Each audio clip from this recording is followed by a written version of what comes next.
Buenas tardes a todos. Bueno, hoy voy a hablar de los resultados del proyecto, últimos proyectos que hemos tenido sobre Xylella y la parte de vectores.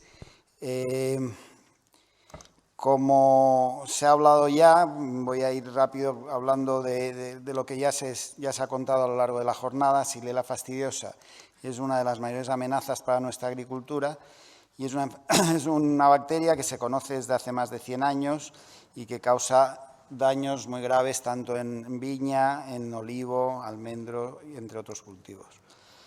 También se ha contado de que en Europa la explosión de esta enfermedad se produjo en el año 2013, que es cuando se informa por primera vez de una enfermedad muy grave en olivo, que luego se diagnostica como que ha sido causada por una variante de Xylella fastidiosa.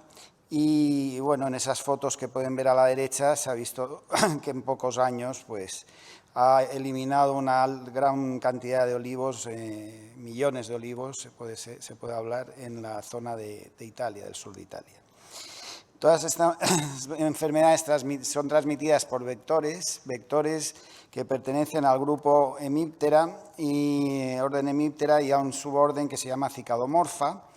Y dentro de los Cicadomorpha no todos transmiten la bacteria, solamente los que se alimentan de xilema, y pertenecen a tres familias, digamos, una que es la familia de los cicadélidos, su familia Cicadelinae, que pueden ver las fotos aquí a la derecha, que son insectos alargados, con un aparato bucal chupador muy desarrollado y una musculatura en la cabeza muy desarrollada para succionar la savia de xilema.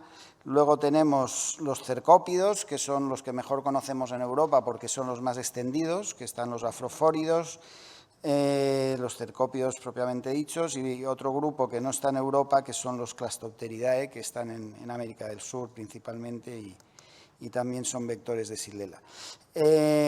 Entre estos grupos hay otra familia o superfamilia, que es la de las cigarras, que en principio se ha reportado como que también pueden transmitir la bacteria, pero estudios recientes demuestran que prácticamente no tienen implicaciones epidemiológicas en caso de que lo transmiten. Tienen un ciclo de vida muy corto en los adultos y no tienen capacidad para transmitir la bacteria. Pero bueno, la bacteria esta se transmite según la región geográfica y según diferentes cultivos. Pueden haber unos vectores o pueden haber otros. Y en Europa, concretamente, los cicadélidos no son frecuentes y los vectores que transmiten las enfermedades que causa Xylella en Europa, bueno, pues no se conocían hasta hace 10 años, pero ahora se sabe bien que se trata de los afrofóridos y principalmente esta especie, Philenus spumarius, de la que ya se ha hablado, es el principal vector con mucha diferencia frente a los demás posibles vectores que hay en Europa. Por supuesto, hay otras especies que potencialmente podrían transmitir la bacteria. Lo que pasa es que no se han realizado ensayos de transmisión para corroborar que esto es así. Por ejemplo, Lepironia coleoptrata, que está bastante extendida en España, pues no sabemos si transmite bien o mal la bacteria. Cercopis intermedia también es frecuente encontrarlo en nuestra geografía y también podría ser vector. Neophilenus campestris sabemos que es vector, aunque con una eficiencia de transmisión muy baja, mucho menor que la de Philenus spumarius. Luego tenemos las cigarras, como las que he dicho, que no transmiten la bacteria, aunque bueno, las especies con las que se han hecho ensayos no han conseguido tener resultados positivos. Luego hay otra especie que también se encuentra sobre todo en el norte de España y en otros países de Europa, y en otras zonas de Europa, como Cicaella viridis, que sí que es vector, pero muy poco eficiente. Yo diría que aún menos eficiente que el Neophilenus campestris. Y luego ahora tenemos una nueva especie que se ha introducido en el norte de España, en la provincia de Gerona, que es la Draucolocéfala robinsoni, que fue descrita en 2022 como que ya estaba presente en Cataluña y luego también en el sur de Francia. Esta especie no sabemos tampoco si es capaz de transmitir, pero otra especie muy parecida, del mismo género, Draucolocéfala minerva, sí es un vector conocido de Pierce disease en Estados Unidos. Por lo tanto, podemos tener un nuevo vector importante de esta enfermedad en nuestro territorio.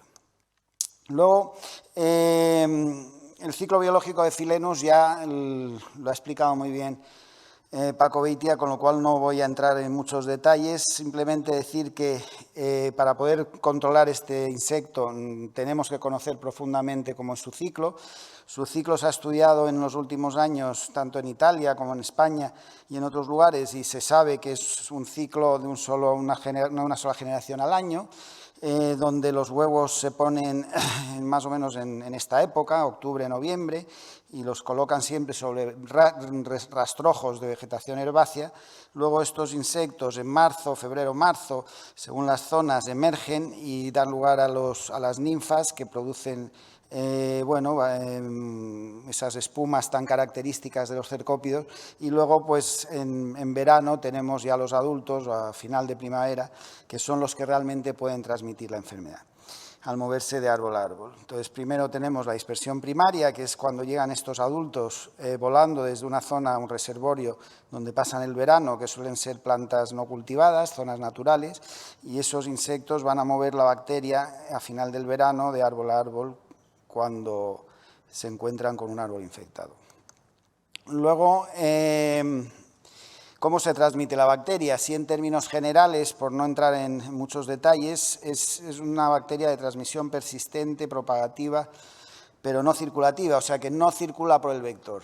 Puede transportarse en el aparato bucal, es donde se multiplica la bacteria, pero no llega a pasar por el intestino ni a la hemolinfa del insecto, con lo cual, cuando el insecto muda, pues pierde la bacteria. Esto es la razón por la que solo los adultos son los que tienen importancia epidemiológica, los que pueden transmitir. La bacteria se inocula en pocos minutos, ya sabemos las pautas alimentarias que tiene que hacer el insecto para poder transmitir la bacteria, y esto el insecto lo consigue hacer en pocos minutos tras, empezar a alimentarse de la planta. No tiene periodo de latencia, las ninfas, como digo, podrían transmitir, pero no lo hacen porque pierden la bacteria tras la muda, y luego pues la transmisión del vector, o sea, la transmisión de la enfermedad se puede hacer por el adulto durante toda su vida, es decir, que hasta que el adulto muere es capaz de transmitir la bacteria. La bacteria se adhiere en lo que se llama precivario del insecto, que es donde se multiplica para poder luego ser transmitido a una planta. ¿Cómo podemos controlar este insecto? ¿Cómo podemos reducir su importancia como vector? Bueno, hay que reducir lo que se llama actividad y propensión vectorial. La actividad es la cantidad de insectos que aterrizan sobre una planta, la propensión es su capacidad para transmitir la bacteria, y esto se puede hacer reduciendo el número de ninfas en el cultivo, bien con medidas culturales, como puede ser labrando, o bien medidas biológicas y químicas, y esto se hace en primavera. Luego, en verano, podemos optar por intentar interferir con el adulto, y para ello pues podemos usar barreras físicas. En viveros, por ejemplo, el uso de mallas es muy importante para evitar que los adultos entren en invernaderos o en viveros. Reducir el número de adultos también con control químico es una forma de evitar que exista un alto número de estos insectos. Y en otoño pues podemos reducir el número de puestas viables, pues por ejemplo con labores superficiales, incorporando los huevos que, como dije, se ponen en esta época, y que labrando se podría enterrar los huevos y evitar que eclosionaran en la primavera. Sobre todas estas posibles medidas de control, obviamente este insecto no tiene ninguna importancia económica si no es porque es vector de la Xylella. Por lo tanto, en zonas donde Xylella no está presente, pues no tiene mucho sentido actuar contra el vector, porque no produce ningún daño directo en el cultivo. Pero, en los estudios que se han hecho para controlar a las formas juveniles, quería destacar que existen ya algunos datos sobre qué productos pueden funcionar mejor y qué productos pueden funcionar peor. Por ejemplo, en este estudio que se hizo usando ninfas de filenos espumarios, y donde se evaluó la mortalidad tras diferentes tiempos de aplicación, pues vimos que entre todos estos productos que pueden ver en la lista, pues se ensayaron, como digo, en condiciones de invernadero. Pues las piretrinas dieron un resultado muy satisfactorio para el control de ninfas, mientras que otros productos como caolín o espirotetramat o azadiractina pues tuvieron una eficacia mucho menor. En otros estudios que hemos hecho a lo largo de estos proyectos que hemos tenido, pues hemos visto que materias activas también podían interferir con la transmisión de la bacteria. Esto se hizo en colaboración con un investigador de Italia y hicimos un estudio sobre cómo afectaba dosis subletales y letales para controlar adultos de filenos espumarius expuestos a distintos insecticidas, y luego también cómo estos productos podían reducir la transmisión de la bacteria. Se usaron los productos que pueden ver a la izquierda, que eran los que estaban permitidos o autorizados o bien en Italia o bien en España, y en aquel momento, bueno, pues ensayamos distintos productos, alguno que estaba siendo ensayado en ese momento contra otras plagas para ver su posible eficacia contra filenos. Entonces, en este caso, bueno, estudiamos la mortalidad a diferentes tiempos, estudiamos también cómo afectaba al comportamiento alimentario del insecto, y entre los productos ensayados pues se vio que tanto el acetamiprid como la deltametrina eran los que tenían mayor eficacia frente a los adultos. Pero también vimos cómo afectaba al comportamiento alimentario asociado a la transmisión de la bacteria, y se vio también que tanto la deltametrina como el acetamiprid interferían con el tiempo de ingestión en xilema, con lo cual reducían mucho el tiempo de ingestión de xilema y, por tanto, reducían su capacidad para poder transmitir la bacteria. Y tras esos ensayos, se hicieron ensayos ya de transmisión con insectos infectivos, utilizando jaulones donde bien se hacían condiciones de no elección, tratamiento de plantas, en este caso eran plantas de Periwinkle, de Catharanthus, que son muy susceptibles a la bacteria, y que sí queríamos saber pues, si estos 4 productos, acetamiprid, piretrina, caolino, agua, bueno, en este caso agua era testigo, tenían algún tipo de eficacia frente a la transmisión. Entonces se hicieron ensayos en condiciones de no elección y ensayos en condiciones de elección, donde se trata las plantas y se liberan los insectos en un jaulón donde están las plantas tratadas con los diferentes productos.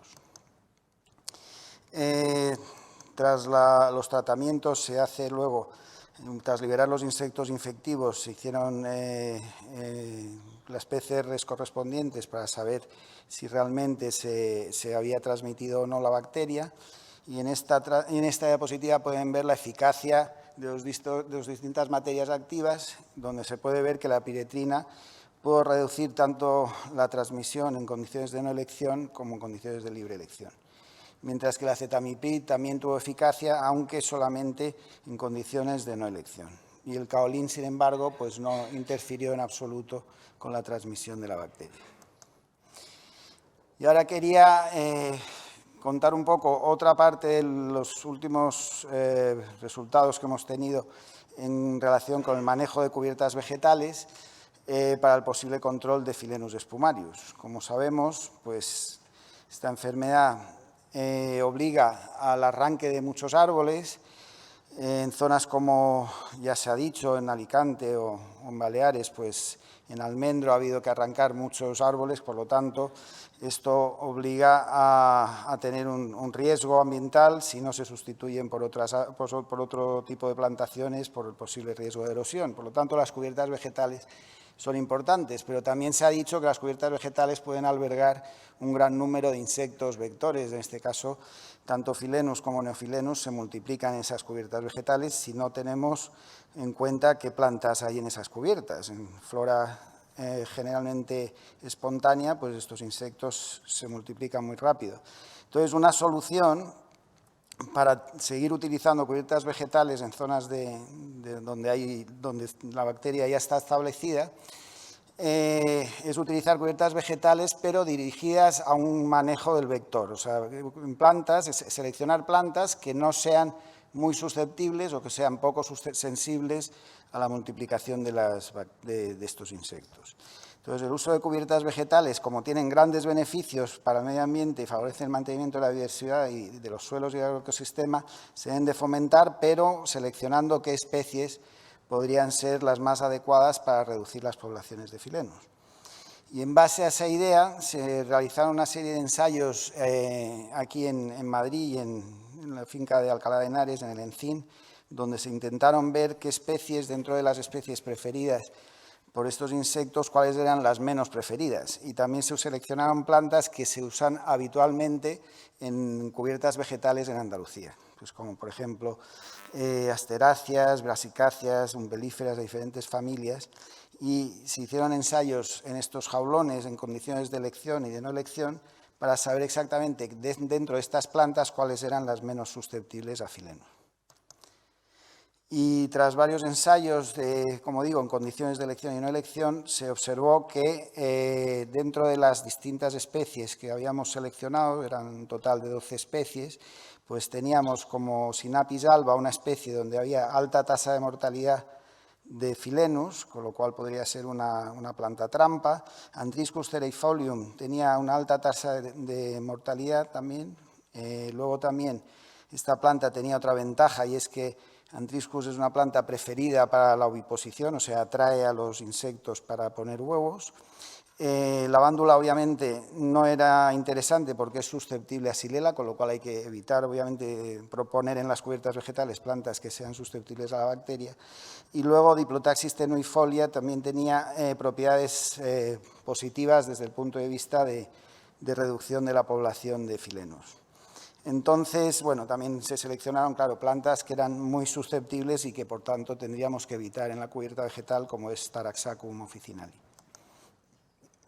Entonces, en base a esta información, se podría diseñar una cubierta vegetal en la que se podría realizar lo que se llama una estrategia push-pull. ¿En qué consiste? Bueno, pues consiste en colocar plantas repelentes que puedan repeler al insecto cuando se acercan a la planta que no les gusta, y atraerlas hacia plantas que se llaman plantas trampa, que son atractivas para el insecto, pero donde el insecto no puede prosperar, es decir, que ponen huevos, pero esos huevos, cuando las ninfas eclosionan, pues no se pueden desarrollar.